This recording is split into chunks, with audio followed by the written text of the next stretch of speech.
मुल्की यूटीज में जम्मू कश्मीर वाहिद यूटी है जहां मुसलमानों की अक्सरियत है, मगर मुसलमान जम्मू कश्मीर में यकसा तौर पर तकसीम नहीं है। 2011 की सेंसस रिपोर्ट के मुताबिक कश्मीर खित्ते के 10 अजला में मुसलमानों की अक्सरियत 96.4% है। वहीं जम्मू खित्ते में हिंदुओं की 62.6% अक्सरियत है। जम्मू कश्मीर में 20 अजला है और इन 20 अजला में 11 ऐसे अजला है जहाँ मुसलमानों की अक्सरियत है। 4 अजला ऐसे है जहाँ हिंदुओं की 90% अक्सरियत है। वहीं बकिया 5 अजला में दोनों मजहबों के लोग रहते हैं, मगर यहाँ भी मुसलमानों की अक्सरियत 50 से 70% तक की है। डीडीसी इंतखाबात में पीएचडी ने मुस्लिम अक्सरियती अजला में अक्सरियत से निशस्तें हासिल की, जबकि बीजेपी ने हिंदू अक्सरियती अजला में कामयाबी हासिल की है। बीजेपी ने हिंदू अक्सरियती अजला की 56 सीटों में 86% जीत दर्ज की है। वहीं मुस्लिम अक्सरियती इलाकों की 152 सीटों में 2% जीत दर्ज की है। पीएचडी ने मुस्लिम अक्सरियती इलाकों में 57% के करीब सीटें अपने नाम की। वहीं हिंदू अक्सरियती अजला में पीएचडी के खाते में 4% सीटें गई हैं। अब सवाल ये है कि क्या बीजेपी ने दफा 370 की मनसूखी के बाद कश्मीर में फायदा हासिल किया या नहीं। बीजेपी ने डीडीसी इंतखाबात में कश्मीर में 3 सीटें हासिल की हैं। बीजेपी इन 3 सीटों पर मिली कामयाबी को उजागर कर रही है, मगर हकीकत ये है इसका मुकाबला असेंबली या लोकसभा इंतखाबात में जीत से नहीं किया जा सकता है, क्योंकि डीडीसी का दायरा इससे कई कम है। जम्मू कश्मीर में पहली बार डीडीसी पोल्स का इनेकाद हुआ है और इसलिए इन इंतखाबात का पिछले इंतखाबात से भी कोई मुवाजना नहीं किया जा सकता है। मीडिया में शाया होने वाली रिपोर्टों की तरफ एक नजर डालते हैं।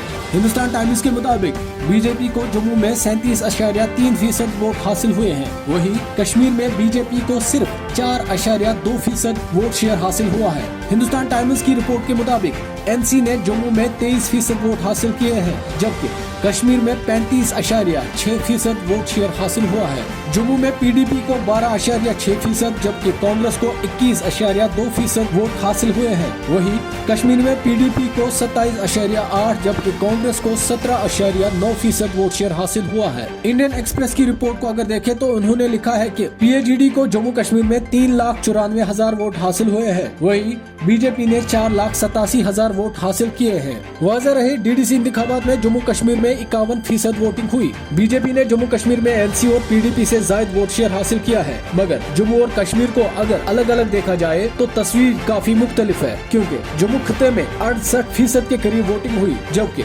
कश्मीर में 34% के करीब लोगों ने वोट डाले। अब सवाल ये है कि बीजेपी ने इन इंतखाबात में क्या खोया और क्या पाया। आपको बता दें, दफा 370 की मनसूखी के बाद जम्मू कश्मीर में ये पहला इलेक्शन था। लोगों को इंतखाबी अमल का हिस्सा बनाना ये बीजेपी के लिए बड़ा चैलेंज था, लेकिन जिस तरीके से लोग घरों से बाहर आए और वोट दिया, बीजेपी के लिए ये काफी हौसला अफजा रहा। इन इंतखाबात में बीजेपी ने नौशेरा सीट हारी और यह सीट पीडीपी के खाते में गई। वाज़ेह रहे नौशेरा बीजेपी जम्मू कश्मीर के सदर रविंदर रैना की होम कॉन्स्टिट्यूंसी है और 2014 असेंबली इंतखाबात में उन्होंने यहां से जीत दर्ज की थी, मगर डीडीसी इंतखाबात में नौशेरा की सीट पीडीपी के हक में आई। मुबस्सिरीन का मानना है कि रोशनी एक्ट या फॉरेस्ट महकमा की जानिब से कई लोगों को नोटिस मिली, जिसकी वजह से लोगों में कहीं न कहीं डर पैदा हुआ, जिसका फायदा साफ तौर पर पीएचडी को हुआ। ब्यूरो रिपोर्ट, खबर उर्दू।